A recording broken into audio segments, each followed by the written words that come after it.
प्यारे बच्चों, सत श्री अकाल। ਅਸੀਂ ਪਹਿਲਾਂ ਆਪਣੀ ਪੰਜਾਬੀ ਦੀ ਪਾਠ ਪੁਸਤਕ ਦਾ 13ਵਾਂ ਪਾਠ ਅੰਨ ਦਾ ਦੇਵਤਾ ਪੜ੍ਹ ਚੁੱਕੇ ਹਾਂ। ਅੱਜ ਅਸੀਂ ਆਪਣੀ 8ਵੀਂ ਜਮਾਤ ਦੀ ਪਾਠ ਪੁਸਤਕ ਨਿੱਕੇ ਨਿੱਕੇ ਖੰਭ ਦਾ 14ਵਾਂ ਪਾਠ ਲਾਲ ਬੱਤੀ ਵਾਲੀ ਗੱਡੀ ਪੜਾਂਗੇ। ਲਾਲ ਬੱਤੀ ਵਾਲੀ ਗੱਡੀ, ਜਿਵੇਂ ਕਿ ਪਾਠ ਦੇ ਨਾਂ ਤੋਂ ਹੀ ਪਤਾ ਚੱਲਦਾ ਹੈ, ਇਸ ਪਾਠ ਦੇ ਵਿੱਚ ਲਾਲ ਬੱਤੀ ਵਾਲੀ ਗੱਡੀ ਬਾਰੇ ਗੱਲ ਕੀਤੀ ਗਈ ਹੈ, ਜੋ ਕਿ ਪੁਲਿਸ ਵਾਲਿਆਂ ਦੇ ਨਾਲ ਸੰਬੰਧਿਤ ਹੁੰਦੀ ਹੈ। ਆਓ ਪੜ੍ਹਦੇ ਹਾਂ ਇਸ ਪਾਠ ਵਿੱਚ ਲੇਖਕ ਨੇ ਕੀ ਕਿਹਾ ਹੈ। ਕਹਿੰਦੇ, ਡਾਕਟਰ ਜੀ ਸਤਿ ਸ਼੍ਰੀ ਅਕਾਲ। ਉੱਚੀ ਜਿਹੀ ਆਵਾਜ਼ ਸੁਣ ਕੇ ਮੈਂ ਸਕੂਟਰ ਰੋਕ ਕੇ ਪਿੱਛੇ ਦੇਖਿਆ। ਇੱਕ ਪੁਲਿਸ ਦੀ ਜਿਪਸੀ ਖੜੀ ਸੀ। ਮੈਂ ਇੱਕ ਵਾਰ ਤਾਂ ਹੈਰਾਨ ਹੋ ਗਿਆ ਕਿ ਮੈਨੂੰ ਕਿਸ ਪੁਲਿਸੀਏ ਨੇ ਆਵਾਜ਼ ਮਾਰੀ ਹੋਵੇਗੀ, ਕਿਉਂਕਿ ਪੁਲਿਸ ਨਾਲ ਤਾਂ ਮੇਰਾ ਕਰੂਰਾ ਕਦੇ ਵੀ ਨਹੀਂ ਮਿਲਿਆ। ਭਾਵ ਕਿ ਮੇਰਾ ਉਹਨਾਂ ਨਾਲ ਕਦੇ ਵੀ ਉੱਠਣਾ ਬਹਿਣਾ ਜਾਂ ਕੋਈ ਵੀ ਮੇਰਾ ਉਹਨਾਂ ਨਾਲ ਕੋਈ ਸੰਬੰਧ ਨਹੀਂ ਸੀ, ਕੋਈ ਕੇਸ ਨਹੀਂ ਸੀ। ਫਿਰ ਕੌਣ ਹੋ ਸਕਦਾ ਹੈ ਮੈਨੂੰ ਇੰਜ ਆਪਣੀ ਜਿਹੀ ਆਵਾਜ਼ ਮਾਰਨ ਵਾਲਾ। ਮੈਂ ਸਿਰ ਨੂੰ ਝਟਕਿਆ ਤੇ ਫਿਰ ਸਕੂਟਰ ਨੂੰ ਕਿੱਕ ਮਾਰ ਕੇ ਜਾਣ ਲੱਗਿਆ। ਸੋਚਿਆ ਭੁਲੇਖਾ ਲੱਗਿਆ ਹੋਵੇਗਾ, ਨੇੜੇ ਹੀ ਕੋਈ ਹੋਰ ਡਾਕਟਰ ਵੀ ਹੋ ਸਕਦਾ ਹੈ। ਮੈਂ ਕਿਹਾ, ਹੇਮੇ ਡਾਕਟਰ ਕਿੱਧਰ ਨੱਸੀ ਜਾਂਦਾ ਏ? ਗੱਲ ਸੁਣ ਕੇ ਆਵਾਜ਼ ਨੇ ਮੈਨੂੰ ਖੜੇ ਹੋਣ ਲਈ ਫਿਰ ਮਜਬੂਰ ਕਰ ਦਿੱਤਾ। ਹੁਣ ਮੈਂ ਸਕੂਟਰ ਰੋਕ ਕੇ ਚਾਬੀ ਕੱਢ ਲਈ ਤੇ ਬੜੇ ਧਿਆਨ ਨਾਲ ਪੁਲਿਸ ਦੀ ਜਿਪਸੀ ਵੱਲ ਵੇਖਣ ਲੱਗ ਪਿਆ। ਮੈਂ ਸੋਚਿਆ ਕਿ ਮੇਰੇ ਕੋਲ ਡਰਾਈਵਿੰਗ ਲਾਇਸੈਂਸ, ਆਰਸੀ, ਇੰਸ਼ੋਰੈਂਸ ਦੇ ਕਾਗਜ਼ ਤਾਂ ਪੂਰੇ ਹਨ। ਭਾਵ ਕਿ ਉਸਨੂੰ ਖਤਰਾ ਪੈ ਗਿਆ ਕਿ ਪੁਲਿਸ ਵਾਲਾ ਉਸਦੀ ਛਾਣਬੀਨ ਕਰਨ ਆਇਆ ਹੈ ਕਿ ਉਸ ਕੋਲ ਕਿਤੇ ਗੱਡੀ ਦੇ ਕਾਗਜ਼ ਨਾ ਹੋਣ, ਸਕੂਟਰ ਦੇ ਕਾਗਜ਼ ਨਾ ਹੋਣ ਜਾਂ ਲਾਇਸੈਂਸ ਨਾ ਹੋਵੇ। ਸਾਡੇ ਛੋਟੇ ਜਿਹੇ ਸ਼ਹਿਰ ਵਿੱਚ ਹੈਲਮਟ ਪਾਉਣ ਦਾ ਵੀ ਕੋਈ ਜ਼ਰੂਰੀ ਨਹੀਂ ਸੀ। ਭਾਵ ਉੱਥੇ ਹੈਲਮਟ ਪਾਏ ਬਿਨਾਂ ਵੀ ਲੋਕ ਸਕੂਟਰ ਚਲਾਉਂਦੇ ਸੀ, ਕਿਉਂਕਿ ਉਹ ਛੋਟਾ ਜਿਹਾ ਸ਼ਹਿਰ ਸੀ। ਸਕੂਟਰ ਨੂੰ ਸਟੈਂਡ 'ਤੇ ਖੜਾ ਕਰਕੇ ਪਿੱਛੇ ਪਰਤਦੇ ਹੋਏ ਸੋਚਿਆ ਕਿ ਮੈਂ ਤਾਂ ਨੇੜੇ ਜਿਹੇ ਕਿਸੇ ਦੀ ਗਵਾਹੀ ਵੀ ਨਹੀਂ ਦਿੱਤੀ ਤੇ ਨਾ ਹੀ ਮੈਂ ਇੰਨਾ ਮੋਹਤਬਰ ਆਦਮੀ ਹਾਂ ਕਿ ਕਿਸੇ ਨੂੰ ਛੁਡਾਉਣ ਬਾਰੇ ਥਾਣੇ ਜਾਣਾ ਪਵੇ। ਪੰਗਿਆਂ ਤੋਂ ਤਾਂ ਮੈਂ ਸ਼ੁਰੂ ਤੋਂ ਹੀ ਦੂਰ ਹੀ ਰਹਿੰਦਾ ਹਾਂ ਤੇ ਫਿਰ ਮੈਨੂੰ ਇਹ ਕਿਸ ਨੇ ਆਵਾਜ਼ ਮਾਰੀ ਹੋਣੀ? ਮੇਰੇ ਬਚਪਨ ਦਾ ਨਾਂ ਤਾਂ ਮੇਰਾ ਕੋਈ ਬਚਪਨ ਦਾ ਸਾਥੀ ਹੀ ਲੈ ਸਕਦਾ ਹੈ, ਜਾਂ ਕੋਈ ਮੇਰਾ ਵਿਗੜਿਆ ਮਰੀਜ਼, ਜਿਸ ਨੂੰ ਅਜੇ ਤੱਕ ਵੀ ਹੇਮਾ ਡਾਕਟਰ ਕਹਿਣ ਦੀ ਆਦਤ ਹੈ। ਸੋਚਦੇ ਹੋਏ ਮੈਂ 2 ਕਦਮ ਪੁੱਟੇ ਹੀ ਸਨ ਕਿ ਜੈਲੇ ਦੀ ਜੀਪ ਵਿੱਚੋਂ ਸਿਰ ਕੱਢਿਆ ਤੇ ਥੱਲੇ ਉਤਰ ਆਇਆ। ਓਏ ਬੱਲੇ ਜਰਨੈਲ ਸਿੰਘਾ, ਤੂੰ ਇੱਥੇ ਕਿਵੇਂ?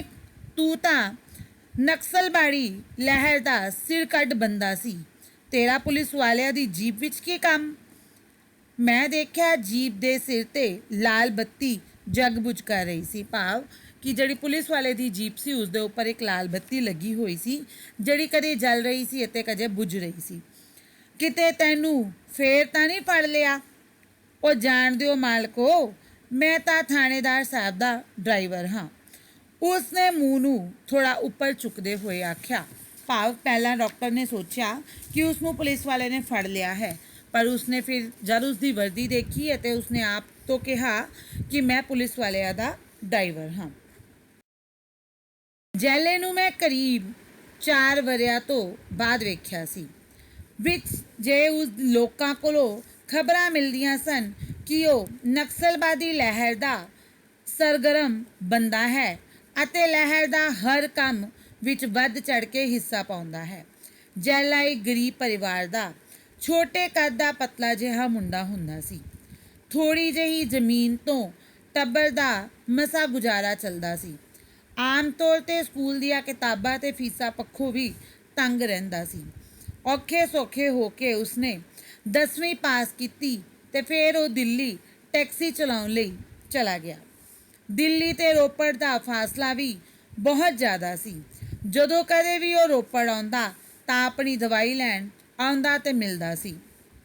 ਕਾਫੀ ਚਿਰਾਂ ਮਗਰੋਂ ਮੈਨੂੰ ਜੈਲੇ ਦੀ ਲੋੜ ਉਦੋਂ ਪਈ ਜਦੋਂ ਮੈਂ ਇੱਕ ਧਮਕੀ ਭਰਿਆ ਪੱਤਰ ਮਿਲਿਆ ਮੇਰੇ ਨਾਂ 'ਤੇ ਆਇਆ ਸੀ। चिट्ठी पढ़दिया मेरा बुरा हाल हो गया, भाव मैं डर गया, घबरा गया। मैं कई दिन अपने क्लीनिक नहीं गया ਅਤੇ ਨਾ ਹੀ ਆਪਣੇ ਦੋਸਤਾਂ ਨੂੰ ਮਿਲਦਾ ਰਿਹਾ। ਫਿਰ ਕਿਸੇ ਦੋਸਤ ਨੇ ਸਲਾਹ ਦਿੱਤੀ, ਤੇਰਾ ਤਾਂ ਉਹਨਾਂ ਵਿੱਚ ਚੰਗੇ ਦੋਸਤ ਵੀ ਹਨ ਜੋ ਕਿਸੇ ਨੂੰ ਮਿਲ ਕੇ ਗੱਲ ਰਫਾ ਦਫਾ ਕਿਉਂ ਨਹੀਂ ਕਰਵਾਉਂਦਾ। ਮੈਂ ਪੁੱਛਿਆ, ਮੇਰਾ ਕਿਹੜਾ ਦੋਸਤ? ਫਲਾਂ ਪਿੰਡ ਦਾ ਉਹ ਤੇਰਾ ਦੋਸਤ ਜਿਸ ਨਾਲ ਤੂੰ ਸਕੂਲੋਂ ਨੱਸ ਕੇ ਫਿਲਮਾਂ ਵੇਖੀਆਂ, ਅਵਾਰਾਗਰਦੀ ਕਰਦਾ ਹੁੰਦਾ ਸੀ, ਸਾਇੰਸ ਦੇ ਪ੍ਰੈਕਟੀਕਲ ਤੂੰ ਉਸ ਤੋਂ ਕਰਵਾਉਂਦਾ ਸੀ, ਕਿ ਉਹ ਤੇਰੇ ਕੰਮ ਨਹੀਂ ਆਵੇਗਾ। ਉਹ ਦੋਸਤ ਨੇ ਮੈਨੂੰ ਜੈਲੇ ਬਾਰੇ ਸੰਕੇਤ ਦਿੰਦਿਆਂ ਕਿਹਾ। ਉਹ ਜੈਲਾ? ਉਹ ਤਾਂ ਯਾਰ ਦਿੱਲੀ ਟੈਕਸੀ ਚਲਾਉਂਦਾ ਹੈ। ਮੈਂ ਕਿਹਾ, ਜੈਲਾ ਨਹੀਂ, ਕਾਮਰੇਡ ਜਰਨੈਲ ਸਿੰਘ ਆਖੀ, ਨਹੀਂ ਤਾਂ ਆਪਣੇ ਹੱਡਾਂ ਦਾ ਆਪ ਜ਼ਿੰਮੇਵਾਰ ਹੋਵੇਗਾ, ਉਸਨੇ ਮੈਨੂੰ ਸੁਝਾਉਂਦਿਆਂ ਕਿਹਾ। ਮੈਂ ਹੈਰਾਨ ਜਿਹਾ ਹੋ ਕੇ ਚੁੱਪ ਕਰ ਗਿਆ। ਇੱਕ ਦੋ ਥਾਵਾਂ 'ਤੇ ਹੋਰ ਪਤਾ ਕੀਤਾ ਤਾਂ ਪਤਾ ਲੱਗਿਆ ਕਿ ਜੈਲਾ ਹੁਣ ਉਹ ਜੈਲਾ ਨਹੀਂ ਰਿਹਾ, ਬਲਕਿ ਸਾਥੀ ਜਰਨੈਲ ਸਿੰਘ ਹੋ ਗਿਆ ਹੈ ਅਤੇ ਨਕਸਲਵਾੜੀ ਲਹਿਰ ਵਿੱਚ ਉਸ ਦੀ ਬਹੁਤ ਉੱਪਰ ਤੱਕ ਪਹੁੰਚ ਹੈ। ਉਸ ਦੇ ਨਾਂ ਤਾਂ ਘਰ ਦੀ ਕਾਇਆ ਹੀ ਪਲਟ ਦਿੱਤੀ ਹੈ। ਕਾਇਆ ਪਲਟ ਦੇਣਾ ਭਾਵ ਕਿ ਜਿਹੜਾ ਘਰ ਦਾ ਹੁਲੀਆ ਹੀ ਬਦਲ ਦੇਣਾ। ਅਤੇ ਉਹ ਇੱਕ ਹਸਤੀ ਹੈ, ਭਾਵ ਕਿ ਉਹ ਹੁਣ ਇੱਕ ਮਹਾਨ ਜਿਹੜੀ ਹੈ ਉਹਦੀ ਬਹੁਤ ਮਹਾਨ ਬੰਦਾ ਹੋ ਗਿਆ। ਉਸਦੀ ਵੱਡੇ ਬੰਦਿਆਂ ਦੇ ਵਿੱਚ ਬਹਿਣਾ ਉੱਠਣਾ ਹੈ ਅਤੇ ਭਾਵ ਉਸਦੀ ਜਿਹੜੀ ਚਲਦੀ ਹੈ, ਉਹ ਕੋਈ ਵੀ ਕਾਰਜ ਕਹਿ ਦਿੰਦਾ ਅਤੇ ਕੋਈ ਉਸਨੂੰ ਨਾ ਨਹੀਂ ਕਰਦਾ। ਮੈਂ ਉਸਨੂੰ ਮਿਲਣ ਦਾ ਫੈਸਲਾ ਕੀਤਾ ਅਤੇ ਅਗਲੇ ਦਿਨ ਕੜੀ ਧੁੱਪ ਵਿੱਚ ਉਸਦੇ ਪਿੰਡ ਜਾ ਪਹੁੰਚਾ। ਕੜੀ ਧੁੱਪ ਹੁੰਦੀ ਬੱਚੇ ਕਿ ਜਦੋਂ ਅਸੀਂ ਬਹੁਤ ਜ਼ਿਆਦਾ ਗਰਮ ਧੁੱਪ ਦੇ ਵਿੱਚ ਜੋ ਦੁਪਹਿਰ ਦੇ ਸਮੇਂ ਜਦੋਂ ਅਸੀਂ ਬਾਹਰ ਨਿਕਲਦੇ ਹਾਂ ਬਹੁਤ ਜ਼ਿਆਦਾ ਗਰਮੀ ਹੁੰਦੀ ਹੈ, ਉਸ ਸਮੇਂ ਉਹ ਉਸਨੂੰ ਮਿਲਣ ਲਈ ਆਪਣੇ ਘਰ ਤੋਂ ਚੱਲ ਪਿਆ। ਓਏ ਹੈਮੇ, ਤੂੰ ਇੱਥੇ ਕਿਵੇਂ ਪੁੱਜਿਆ ਹੈ? ਬੇਬੇ ਨੇ ਮੈਨੂੰ ਦੇਖਦੇ ਹੀ ਪੁੱਛਿਆ। ਅਸੀਂ ਤਾਂ ਸਾਰੇ ਠੀਕ ਠਾਕ ਹਾਂ, ਤੂੰ ਕਿਵੇਂ ਹੈ? ਲੱਸੀ ਦਾ ਖਿਲਾਸ ਫੜਾਉਂਦੇ ਹੋਏ ਬੇਬੇ ਨੇ ਪੁੱਛਿਆ। 2-3 ਘੁੱਟ ਲੱਸੀ ਦੇ ਭਰਨ ਤੋਂ ਬਾਅਦ ਮੈਂ ਕਿਹਾ, ਬੇਬੇ ਮੈਂ ਬਿਮਾਰ ਹਾਂ ਅਤੇ ਮੇਰਾ ਇਲਾਜ ਹੈ ਜਰਨੈਲ ਸਿੰਘ ਕੋਲ। ਉਹ ਕਿੱਥੇ ਹੈ? ਅੱਛਾ ਇਹ ਗੱਲ ਹੈ, ਇਹ ਲੋੜ ਤੈਨੂੰ ਇੱਥੇ ਖਿੱਚ ਲਿਆਈਏ। ਉਸ ਦੀ ਆਵਾਜ਼ ਧੀਮੀ ਹੋਈ ਅਤੇ ਉਸਨੇ ਦੱਸਿਆ, ਲੰਬੜਾ ਦੇ ਖੂਹ 'ਤੇ ਪਿੱਛੇ ਜਿਹੜਾ ਕੋਠਾ ਹੈ ਉੱਥੇ ਮਿਲੇਗਾ ਜੈਲਾ। ਇਹ ਕਹਿੰਦਿਆਂ ਉਸਨੇ ਮੇਰੇ ਨਾਲ ਛੋਟਾ ਮੁੰਡਾ ਘੱਲ ਦਿੱਤਾ ਭਾਵ ਭੇਜ ਦਿੱਤਾ, ਜਿੱਥੇ ਉਸਦੇ ਨਾਲ 4-5 ਗੱਭਰੂ ਸਾਥੀ ਬੈਠੇ ਸਨ। ਇੱਕ ਨੇ ਬੜੀ ਸਾਵਧਾਨੀ ਨਾਲ ਅੰਦਰ ਵੜਦਿਆਂ ਕਿਹਾ, ਸਰ ਜੀ ਇੱਕ ਬਾਊ ਆਇਆ। ਓਏ ਡਾਕਟਰਾ, ਤੂੰ ਇੱਥੇ ਕਿੱਥੇ? ਸਾਡੀ ਕਿਵੇਂ ਯਾਦ ਆ ਗਈ? ਜਰਨੈਲ ਸਿੰਘ ਨੇ ਉਸੇ ਅੰਦਾਜ਼ ਵਿੱਚ ਬੋਲਿਆ ਜਿਵੇਂ ਬਚਪਨ ਵਿੱਚ ਬੋਲਦਾ ਹੁੰਦਾ ਸੀ। ਮੈਨੂੰ ਕਿਸੇ ਨੇ ਬੈਠਣ ਲਈ ਨਹੀਂ ਕਿਹਾ ਸੀ, ਫਿਰ ਵੀ ਮੈਂ ਆਪਣਾ ਜਿਹੀ ਜਤਾਉਂਦਾ ਜੈਲੇ ਨਾਲ ਮੰਜੇ 'ਤੇ ਜਾ ਬੈਠਿਆ। ਆਪਣਾ ਭਾਵ ਬੱਚੇ ਆਪਣਾਪਨ ਜਤਾਉਂਦਾ, ਜਿੱਥੇ ਸਾਨੂੰ ਜਾ ਕੇ ਕਦੇ ਵੀ ਓਪਰਾ ਨਹੀਂ ਲੱਗਦਾ। ਬਾਊ ਪਰੇ ਹੋ ਕੇ ਖਲੋ। ਇੱਕ 17 ਕੁ ਵਰ੍ਹਿਆਂ ਦੇ ਮੁੰਡੇ ਨੇ ਮੈਨੂੰ ਦੇਸੀ ਕੱਟੇ ਨਾਲ ਟੋਕਦੇ ਹੋਏ ਮੰਜੇ ਤੋਂ ਉਠਾ ਦਿੱਤਾ। ਦੇਸੀ ਕੱਟਾ ਭਾਵ ਕਿ ਬੰਦੂਕ ਦਿਖਾਉਂਦੇ ਹੋਏ ਮੈਂ ਮੁੜ ਖਲੋ ਗਿਆ। ਮੈਨੂੰ ਇੰਜ ਲੱਗਿਆ ਕਿ ਮੇਰਾ ਕੱਦ 6 ਇੰਚ ਘਟ ਗਿਆ ਹੋਵੇ, ਭਾਵ ਉਸਨੇ ਆਪਣੇ ਆਪ ਨੂੰ ਨੀਵਾਂ ਮਹਿਸੂਸ ਕੀਤਾ ਅਤੇ ਉਸਨੂੰ ਚਿੱਠੀ ਦਿਖਾਈ ਅਤੇ ਕੁਝ ਕਰਨ ਲਈ ਆਖਿਆ। ਇਹ ਗੱਲ ਹੈ, ਪਰ ਇੱਕ ਗੱਲ ਦੱਸ, ਕੋਈ ਨਸ਼ਾ ਕਰਦਾ?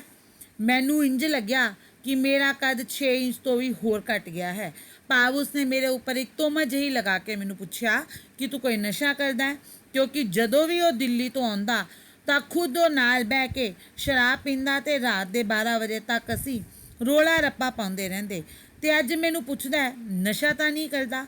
ਉਸਨੂੰ ਬੜਾ ਮਹਿਸੂਸ ਹੋਇਆ ਕਿ ਜਦੋਂ ਪਹਿਲੇ ਆਉਂਦਾ ਸੀ ਤਾਂ ਉਸ ਨਾਲ ਬਹਿ ਕੇ ਸ਼ਰਾਬਾਂ ਪੀਂਦਾ ਸੀ, ਲੇਕਿਨ ਅੱਜ ਉਹ ਉਸ 'ਤੇ ਇੱਕ ਇਲਜ਼ਾਮ ਲਗਾ ਰਿਹਾ ਸੀ। ਮਰੀਜ਼ਾਂ ਤੋਂ ਜ਼ਿਆਦਾ ਪੈਸੇ ਲੈਂਦਾ ਹੈ ਜਾਂ ਤੰਗ ਕਰਦਾ ਹੈ? ਉਸਨੇ ਕੜਕ ਹੋ ਕੇ ਪੁੱਛਿਆ। ਨਹੀਂ ਸਾਹਿਬ ਜੀ, ਇਹੋ ਜਿਹੀ ਤਾਂ ਕੋਈ ਗੱਲ ਨਹੀਂ। ਚੱਲ ਜਾ, ਘਬਰਾਈ ਨਾ, ਕਿਸੇ ਨਾਲ ਨਜਾਇਜ਼ ਨਾ ਕਰੀ ਅਤੇ ਨਾ ਹੀ ਮਰੀਜ਼ਾਂ ਕੋਲੋਂ ਜ਼ਿਆਦਾ ਪੈਸੇ ਲਈ। ਚਿੱਠੀ ਸਾਡੇ ਹੀ ਬੰਦਿਆਂ ਵਿੱਚੋਂ ਕਿਸੇ ਨੇ ਲਿਖੀ ਹੋਣੀ ਹੈ। ਉਹ ਕਹਿੰਦੇ ਹੋਏ ਉਸਦੇ ਚਿਹਰੇ 'ਤੇ ਘੁਮੰਡੀ ਜਿਹੀ ਮੁਸਕਾਨ ਆ ਗਈ। ਸੁਰਜੀਤ ਸਿੰਘਾ, ਇਸ ਨੂੰ ਬਾਹਰ ਛੱਡ ਆ। ਡਾਕਟਰ ਬੇਧੜਕ ਹੋ ਕੇ ਕੰਮ ਕਰ। ਮੈਂ ਸਭ ਨੂੰ ਦੱਸ ਦੇਵਾਂਗਾ ਕਿ ਇਹ ਜਰਨੈਲ ਸਿੰਘ ਦਾ ਬੰਦਾ ਹੈ। ਹੁਣ ਮੇਰਾ ਕੱਦ ਹੋਰ ਵੀ ਘਟ ਗਿਆ ਤੇ ਮੈਨੂੰ ਲੱਗਣ ਲੱਗਾ ਕਿ ਮੇਰੀ ਲੰਬਾਈ ਕਾਮਰੇਡ ਦੀ ਦੇ ਡੱਠੇ ਮੰਜੇ ਜਿੱਡੀ ਰਹਿ ਗਈ ਹੈ, ਭਾਵ ਕਿ ਬਹੁਤ ਨੀਵੀਂ ਹੋ ਗਈ ਹੈ।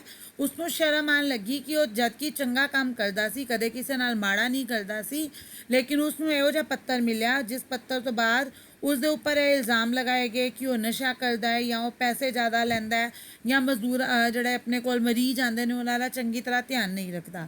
ਇਸ ਕਰਕੇ ਉਹਨੂੰ ਆਪਣੇ ਆਪ 'ਤੇ ਜਿਹੜੀ ਸ਼ਰਮ ਹੈ ਉਹ ਮਹਿਸੂਸ ਹੋ ਰਹੀ ਸੀਗੀ। ਫਿਰ ਕਾਫੀ ਚਿਰ ਇੰਜ ਹੀ ਲੰਘ ਗਿਆ ਤੇ ਕਦੇ-ਕਦੇ ਕਿਸੇ ਪਾਸਿਓਂ ਸਾਖੀ ਸਿੰਘ ਦੀ ਖਬਰ ਮਿਲ ਜਾਂਦੀ ਸੀ। ਉਸ ਤੋਂ ਬਾਅਦ ਨਾ ਕਿਸੇ ਨੇ ਮੈਨੂੰ ਕੋਈ ਚਿੱਠੀ ਲਿਖੀ, ਨਾ ਹੀ ਤੰਗ ਕੀਤਾ। ਅੱਜ ਫਿਰ ਇੱਕ ਲੰਬੇ ਸਮੇਂ ਬਾਅਦ ਜੈਲਾ ਮੇਰੇ ਸਾਹਮਣੇ ਸੀ। ਮੇਰੇ ਪੁੱਛੇ ਬਿਨਾਂ ਹੀ ਉਹ ਮੈਨੂੰ ਦੱਸਣ ਲੱਗ ਪਿਆ ਕਿ ਉਸ ਨੂੰ ਬਹੁਤ ਤੰਗ ਕੀਤਾ ਗਿਆ ਤੇ ਅਖੀਰ ਵਿੱਚ ਉਹ SPO ਬਣ ਗਿਆ ਤੇ ਹੁਣ ਉਹ ਥਾਣੇਦਾਰ ਸਾਹਿਬ ਦਾ ਡਰਾਈਵਰ ਹੈ। ਅੱਖਾਂ ਹੇਠਾਂ ਮਾਸ ਦੀਆਂ ਲਟਕਦੀਆਂ ਥੈਲੀਆਂ ਤੇ ਵਧੀ ਹੋਈ ਗੋਗੜ ਉਸ ਦੇ ਮੁਰਗੀ ਤੇ ਦਾਰੂ ਦੇ ਸ਼ੌਕੀਨ ਹੋਣ ਦਾ ਅੰਦਾਜ਼ਾ ਦੇ ਰਹੀਆਂ ਸਨ, ਭਾਵ ਕਿ ਉਸ ਦੀ ਖੁਰਾਕ ਜਿਹੜੀ ਹੈ ਉਹ ਇਹੋ ਜਿਹੀ ਸੀ ਕਿ ਉਹ ਬਹੁਤ ਖਾਂਦਾ ਸੀ ਜਾਂ ਨਸ਼ਾ ਕਰਦਾ ਸੀ। ਉਹ ਉਸ ਦੇ ਸਰੀਰ ਨੂੰ ਦੇਖ ਕੇ ਹੀ ਪਤਾ ਲੱਗ ਰਿਹਾ ਸੀ। ਹੋਰ ਕੰਮਕਾਰ ਕਿਵੇਂ ਚੱਲ ਰਿਹਾ ਹੈ? ਠੀਕ ਹੈ, ਕਿਸੇ ਦਿਨ ਆ ਦੋਵੇਂ ਯਾਰ ਬੈਠ ਕੇ ਗੱਲਾਂ ਕਰਾਂਗੇ। ਮੈਂ ਕਿਹਾ, ਯਾਰ ਟਾਈਮ ਹੀ ਨਹੀਂ ਲੱਗਦਾ, ਕਿਸੇ ਨੂੰ ਛੁੜਾ, ਕਿਸੇ ਦੀ ਸਿਫਾਰਿਸ਼ ਕਰ, ਕਿਸੇ ਨਾਲ ਥਾਣੇ ਜਾਣਾ। ਖੈਰ ਆਵਾਂਗਾ, ਕਹਿੰਦੇ ਹੋਏ ਉਸਨੇ ਲਾਲ ਬੱਤੀ ਬੰਦ ਕਰ ਦਿੱਤੀ। ਪਰ ਬੋਤਲ ਦਾ ਇੰਤਜ਼ਾਮ ਤੇਰਾ, ਕਹਿੰਦਿਆਂ ਉਸਨੇ ਲਾਗੋ ਰੇੜੀ ਤੇ 2 ਵੱਡੇ ਅੰਬ ਤੇ ਕਈ ਦਰਜਨ ਕੁ ਕੇਲੇ ਕੁ ਚੱਕ ਕੇ ਰੇੜੀ ਵਾਲੇ ਨੂੰ ਝਿੜਕ ਕੇ ਨਸਾ ਦਿੱਤਾ, ਭਾਵ ਕਿ ਪੁਲਿਸ ਵਾਲੇ ਨੇ ਆਪਣਾ ਰੋਬ ਦਿਖਾਉਂਦੇ ਹੋਏ ਗਰੀਬ ਤੋਂ ਉਸ ਦਾ ਜਿਹੜਾ ਫਲ ਫਰੂਟ ਸੀ ਉਹ ਚੱਕ ਲਿਆ ਤੇ ਉਸਨੇ ਪੈਸੇ ਵੀ ਨਹੀਂ ਦਿੱਤੇ, ਬਲਕਿ ਉਸਨੂੰ ਝਿੜਕ ਕੇ ਉੱਥੋਂ ਦੀ ਭਜਾ ਦਿੱਤਾ। ਮੈਨੂੰ ਇੰਜ ਲੱਗਾ ਕਿ ਮੈਂ ਹੋਰ ਵੀ ਛੋਟਾ ਹੋ ਗਿਆ ਹਾਂ, ਜਿਵੇਂ ਮੇਰਾ ਕੱਦ ਬਿਲਕੁਲ ਜ਼ਮੀਨ ਬਰਾਬਰ ਹੋ ਗਿਆ ਹੋਵੇ। ਉਸਨੇ ਇਹ ਉੱਥੇ ਫੀਲ ਕੀਤਾ, ਉਸਨੂੰ ਇਹ ਮਹਿਸੂਸ ਹੋਇਆ ਕਿ ਇਸ ਦੇ ਸਾਹਮਣੇ ਹੁਣ ਮੇਰੀ ਕੋਈ ਰਿਸਪੈਕਟ ਹੀ ਨਹੀਂ ਰਹੀ, ਭਾਵ ਕਿ ਇਹ ਜਿਹੜਾ ਪੁਲਿਸ ਵਾਲਾ ਬਣ ਗਿਆ, ਇਹ ਜਦੋਂ ਪੁਲਿਸ ਵਾਲਾ ਨਹੀਂ ਸੀ ਤਾਂ ਉਸ ਤੋਂ ਪਹਿਲਾਂ ਜਿਹੜੀ ਉਹਦੀ ਟੋਰ ਸੀਗੀ, ਜਦੋਂ ਕਾਮਰੇਡ ਦਾ ਬੰਦਾ ਸੀ ਉਹ ਪਹਿਲੇ ਹੀ ਕਿਸੇ ਨੂੰ ਮਾਣ ਨਹੀਂ ਆਉਣ ਦਿੰਦਾ ਸੀਗਾ, ਪਰ ਹੁਣ ਤੇ ਜਿਹੜਾ ਪੁਲਿਸ ਵਾਲਾ ਬਣ ਗਿਆ ਉਸ ਦੇ ਸਾਹਮਣੇ ਉਸਨੇ ਆਪਣੇ ਆਪ ਨੂੰ ਹੋਰ ਨੀਵਾਂ ਮਹਿਸੂਸ ਕੀਤਾ।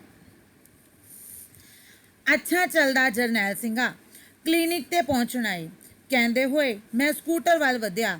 ਉਸਨੇ ਮੇਰੀ ਬਾਂਹ ਫੜ ਲਈ। ਡਾਕਟਰ ਸਾਹਿਬ, ਜਰਨੈਲ ਸਿੰਘਾ ਨਹੀਂ, ਜੈਲਾ ਆਖੋ, ਜੈਲਾ। ਇਕੱਠੇ ਬੈਠਾਂਗੇ, ਫਿਰ ਦਾਰੂ ਨਾਲ ਗੱਲਾਂ ਕਰਾਂਗੇ। ਹੁਣ ਤਾਂ ਸਾਹਬ ਆਉਂਦੇ ਹੋਣਗੇ। ਨੁੱਕੜ ਤੇ ਸੁਨਿਆਰੇ ਤੱਕ ਗਏ ਨੇ। ਹਾਂ, ਜੇ ਕੋਈ ਥਾਣੇ ਦਾ ਕੰਮ ਹੋਵੇ ਤਾਂ ਦੱਸਿਓ, ਕਿਸੇ ਨਾਲ ਲਾਗ ਡਾਟ ਹੋਵੇ ਤਾਂ ਵੀ ਦੱਸਿਓ। ਸਾਲੇ ਦਾ ਪਤਾ ਵੀ ਨਹੀਂ ਲੱਗਣ ਦੇਵਾਂਗੇ, ਭਾਵ ਕਿ ਜੇਕਰ ਕਿਸੇ ਨਾਲ ਕੋਈ ਪੰਗਾ ਹੋਏ, ਭਾਵ ਕਿ ਮੈਂ ਜਿਹੜਾ ਹੁਣ ਉਹ ਪੁਲਿਸ ਦੇ ਅਹੁਦੇ 'ਤੇ ਹੈਗਾ ਵਾ, ਮੈਂ ਤੁਹਾਡਾ ਜਿਹੜਾ ਪੱਖ ਲਵਾਂਗਾ ਤੇ ਉਸ ਦਾ ਪਤਾ ਵੀ ਨਹੀਂ ਲੱਗਣ ਦੇਵਾਂਗਾ, ਕੇਸ ਕਿਸ ਤਰ੍ਹਾਂ ਰਫਾ ਦਫਾ ਕਰਵਾ ਦੇਵਾਂਗਾ। ਕਹਿੰਦੇ ਹੋਏ ਉਸਨੇ ਲਾਲ ਬੱਤੀ ਫਿਰ ਜਗਾ ਦਿੱਤੀ। ਮੈਂ ਡਰ ਗਿਆ। ਇਹ ਤਾਂ ਫਿਰ ਜੈਲੇ ਤੋਂ ਜਰਨੈਲ ਸਿੰਘ ਵੀ ਬਣ ਸਕਦਾ ਹੈ, ਤੇ ਉਹ ਵੀ ਕਿਸੇ ਵੀ ਵਕਤ। ਸਕੂਟਰ ਵੱਲ ਵਧਿਆ। ਮੈਂ ਸੋਚਿਆ, ਕਿੰਨਾ ਨਿਕੰਮਾ ਹਾਂ ਜਰਨੈਲ ਦੇ ਹਰ ਰੂਪ ਅੱਗੇ, ਚਾਹੇ ਉਹ ਲੰਬੜਾ ਦੇ ਕੋਠੇ ਵਿੱਚ ਹੋਵੇ, ਚਾਹੇ ਲਾਲ ਬੱਤੀ ਵਾਲੀ ਗੱਡੀ ਤੇ ਸਟੀਅਰਿੰਗ ਉੱਤੇ ਬੈਠਾ ਹੋਵੇ। ਭਾਵ ਉਸਨੂੰ ਇਹ ਮਹਿਸੂਸ ਹੋਇਆ ਕਿ ਉਸ ਦੇ ਰੋਬ ਅੱਗੇ ਮੇਰਾ ਜਿਹੜਾ ਡਾਕਟਰ ਦਾ ਰੂਪ ਹੈ ਮੇਰਾ ਕਿਤੇ ਵੀ ਖੜਾ ਨਹੀਂ ਹੁੰਦਾ। ਮੈਨੂੰ ਸ਼ਰਮਿੰਦਗੀ ਮਹਿਸੂਸ ਹੁੰਦੀ ਹੈ।